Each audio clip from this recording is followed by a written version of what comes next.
Bismillah, alhamdulillah, wassalatu wassalamu ala rasulillah wa ala alihi wa sahbihi ajmain. Assalamualaikum warahmatullahi wabarakatuh. Isang mapagpalang araw sa lahat ng kapatirang Muslim at sa mga kababayan natin na wala pa sa pananampalatayang Islam. Sumainyo nawa ang kapayapaan at ang gabay ng dakilang tagapaglikha na nag-iisang Diyos, walang iba kundi si Allah subhanahu wa ta'ala.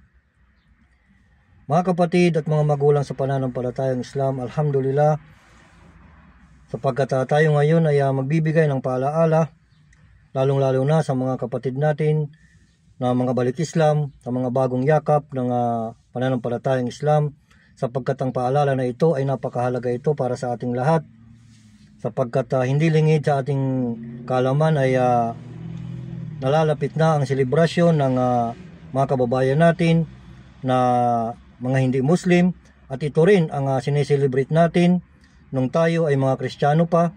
Kaya sa ngayon ay halos kaliwat kanan ang bumabati ng Merry Christmas, Happy New Year para sa kaalaman ng lahat, lalong-lalo na sa mga kapatid natin sa pananampalatayang Islam, sa mga balik Islam, ay ito ang isang pagsubok sa atin ng Allah subhanahu wa ta'ala na kinakailangan natin na lampasan o hindi tayo sumang-ayon sa kanilang pagbati sa atin, na hindi natin pwedeng sagutin sila ng Merry Christmas katulad ng pagbati o pagsagot natin nung tayo mga Kristiyano pa na sinasabi natin na same to you, Merry Christmas, Happy New Year.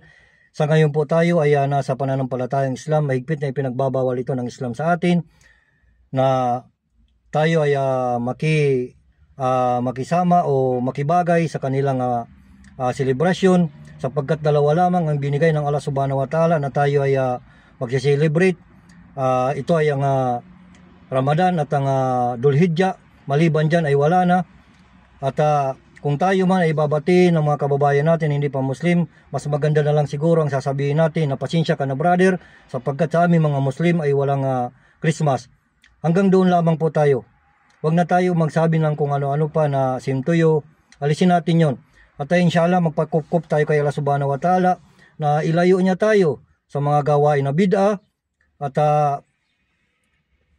bigyan niya tayo ng pagsunod na naaayon sa mga sunan ng Propeta Muhammad sallallahu alaihi wasallam. At inshallah itong maikling video na ito ay itong maging daan upang tayo ay makaiwas sa anumang mga gawain na hindi ikalulugod ng ating tagapaglikha na si Allah subhanahu wa ta'ala. Kaya hanggang dito na lamang. Ito pang inyong brother Omar na laging nagpapaalala, magsaliksik at magnilay-nilay at magdagdag ng kaalaman hinggil sa ating pananampalataya. Barakallahu fikum. Assalamualaikum warahmatullahi wabarakatuh.